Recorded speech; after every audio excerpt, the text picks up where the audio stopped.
in terms of regulating our fluid balance, the muscle contractions, and the nerve signal. So all of those have a role in the functioning of our heart. Now, potassium is the main electrolyte inside our cell, while sodium, which is another mineral, is the main electrolyte outside of the cell. An appropriate fluid balance in our body is kept by proper amounts of both potassium and sodium, such that if you have too much sodium and low potassium, you will tend to have a higher fluid in your circulatory system, so making your heart exert an extra effort in terms of pumping the blood, and this can result in the elevation of the blood pressure. But if they are already diagnosed by a doctor to have high blood pressure, what is your advice to them? Can they forgo their maintenance medications and just eat avocado? Of course, you need to address the health of your diet, but this is still an individualized management. You need to consult with your doctor if ever there is a need to change the dose of your medications depending on the degree of control of your blood pressure. Ms. Thea, when it comes to the recommended amounts of potassium in a day, how often can they add avocados into their diet to meet that goal? Yes, avocado, good source of high in fat siya, but monounsaturated fat, which is the good fat that helps lower bad cholesterol or the LDL. So as long as you eat them in moderation, usually the recommendation is 1/3 of an avocado to one small piece is enough. So avocado kasi it gives about 50 to 80 calories per serving. So in moderation, and also dapat mindful tayo sa pagkain. Is this the same unhealthy fat and cholesterol that is seen in animal meat, animal fat? This is different from what we see from animal fats. Avocado is rich in monounsaturated fatty acid, especially oleic acid. So ayon sa mga studies, ang avocado, it reduces LDLs but do not lower the HDL, which is the good fat naman. So cholesterol is a soft, waxy substance that can cause clogged, or as we understand, yung mga arteries natin bumabara. So keeping your LDL or the bad cholesterol level low reduces your risk for heart diseases and stroke. What is this ratio all about, and how does the LDL and HDL relate to each other? LDL is branded as the bad cholesterol because it is the type of cholesterol that becomes deposited in the blood vessels. Okay, so we do not want our blood vessels to become hardened by this cholesterol deposits because it will result to an elevation of your blood pressure. It will exert an effort in terms of your heart distributing the blood to the body. Now, HDL is branded, or the high density lipoprotein is branded as the good cholesterol because usually it is the one that collects the cholesterol from the periphery and brings it back to the liver. So it achieves the opposite process of deposition. You want to have an elevated level of your HDL compared to the LDL. Now, a healthy gut contains healthy bacteria as well as immune cells that can guard against infectious bacteria, viruses, as well as fungi. Now, one of the most effective ways to improve its health is through getting enough fiber. Dr. Maricar, tell us how this nutrient improves gut health. How important is fiber in a person's gut? Fiber can come in two forms. It can be insoluble fiber and soluble fiber. Insoluble fiber plays an important role in cleaning our bowels, preventing constipation, and helping to keep our bowel movement regular, while soluble fiber helps in terms of lowering the blood cholesterol and sugar levels. Dr. Maricar, let's start with someone's blood sugar. Avocados having a low glycemic index, how does this help regulate someone's blood sugar? How does this help with trying to manage a diabetic, for that matter? One of the benefits of fat in the diet is actually to slow down the absorption of sugars from the diet. Thereby, when that happens, it results to a slow sugar spike in the blood. And for patients with diabetes, we don't want sudden blood sugar spikes. Basically, glycemic index is the capacity of a certain food item to cause a spike in the blood sugar. And avocado is among the fruits that are classified to have a low glycemic index. If ever you would make recommendations or you will make meal plans for your patient, it is ideal to include this also in their daily requirements. When we return, more of the avocado's other health benefits. We're your partner in healthcare. You're watching Medtalk Health Talk.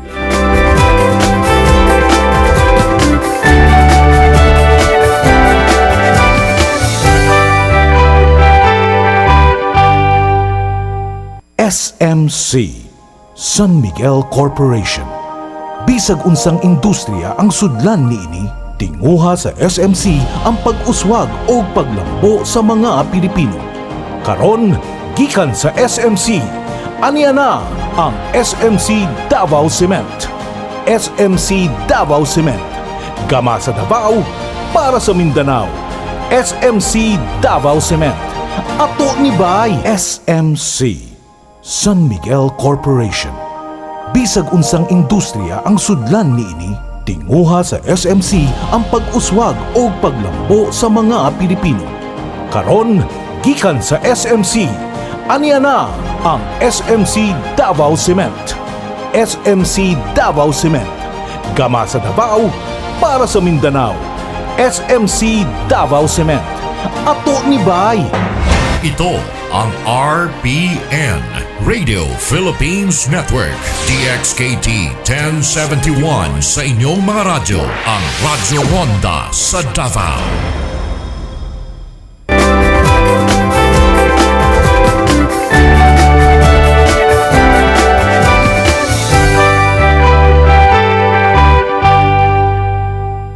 I'm Dr. Freddy Gomez and welcome back to Medtalk Health Talk.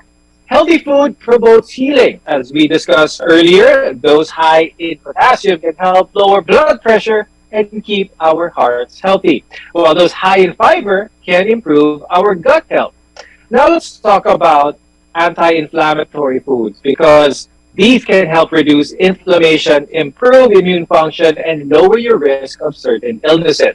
Now, while inflammation is a normal response in our body up to a certain point, it's how your immune system reacts to irritation, injury, or even infection.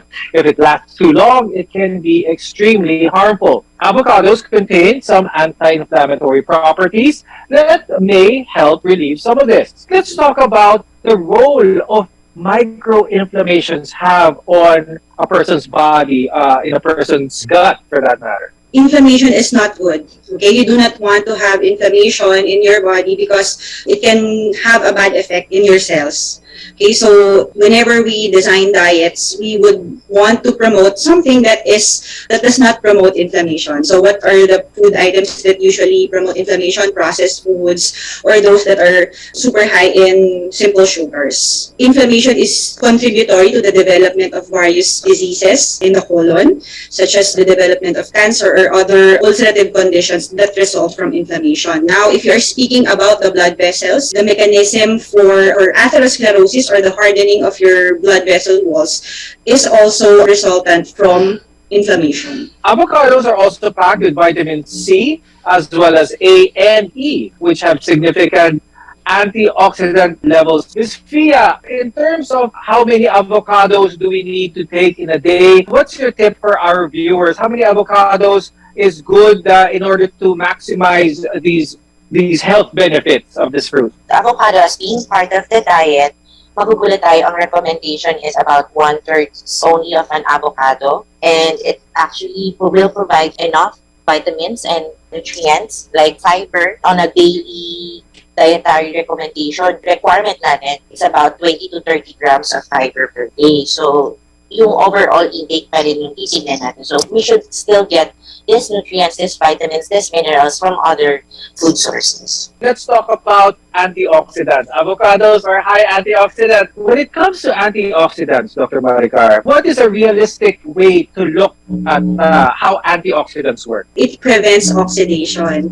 And medically speaking, as we know, most of the, if not all of the chronic diseases that are known to us results from oxidative injury or oxidative stress.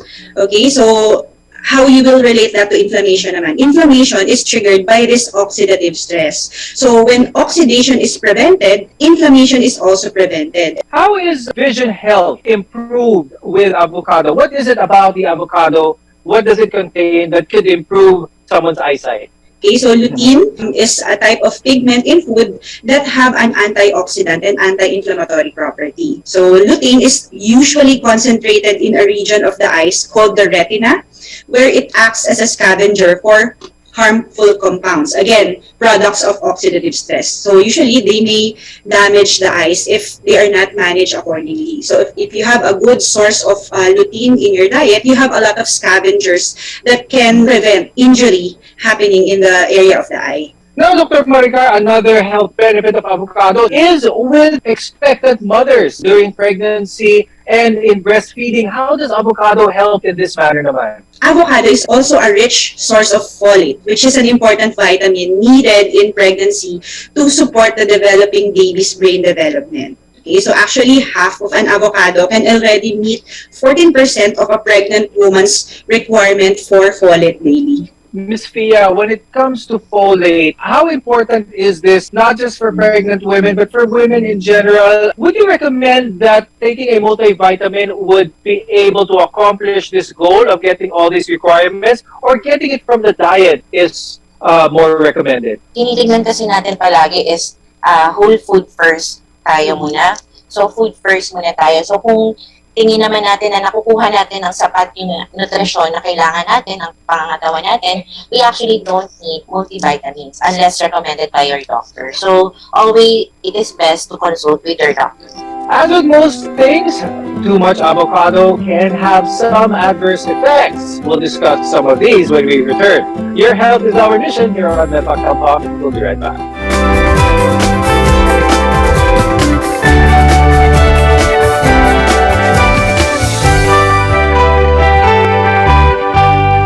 SMC, San Miguel Corporation. Bisag unsang industriya ang sudlan niini, tinguha sa SMC ang pag-uswag o paglambo sa mga Pilipino. Karon, gikan sa SMC, aniya na ang SMC Davao Cement. SMC Davao Cement. Gama sa Davao, para sa Mindanao. SMC Davao Cement. Ato ni Bay. SMC, San Miguel Corporation. Bisag unsang industriya ang sudlan niini, tinguha sa SMC ang pag-uswag o paglambo sa mga Pilipino. Karon, gikan sa SMC, aniya na ang SMC Davao Cement. SMC Davao Cement. Gama sa Davao, para sa Mindanao. SMC Davao Cement. Ato ni Bay. Ito ang RBN, Radio Philippines Network, DXKT 1071 sa inyong mga radyo, ang Radyo Ronda sa Davao.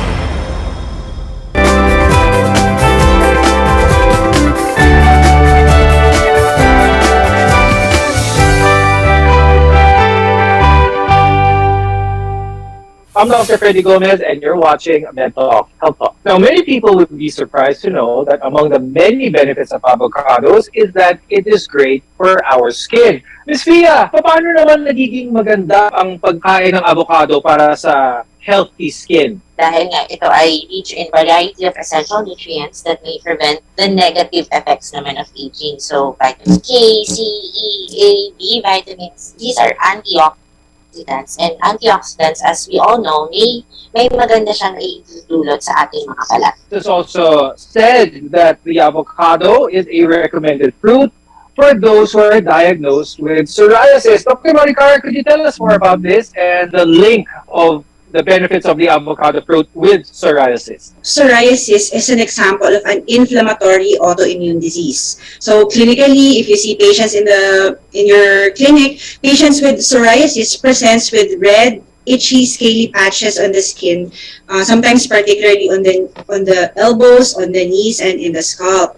So since the mechanism of the disease is inflammatory, patients will benefit from including in their diet foods that have a known anti-inflammatory effect, and this includes avocados. As we all know, too much of anything is a bad thing, and that also goes with avocados. What are some of the health risks that can happen if people eat too much of avocados? It also provides calories, and excessive calorie intake may trigger or may also promote weight gain. A serving of avocado provides about 50 to 80 calories, so that's just 1/3 of an avocado. So if you're aiming to maintain, again, your weight, it's very wise to measure the portion or be mindful of the portion of your avocado. So, yun nga. para hindi tayo mag-overload on it. So we have to balance everything from our nutrient intake, from carbs, protein, and fat. So we have to be mindful.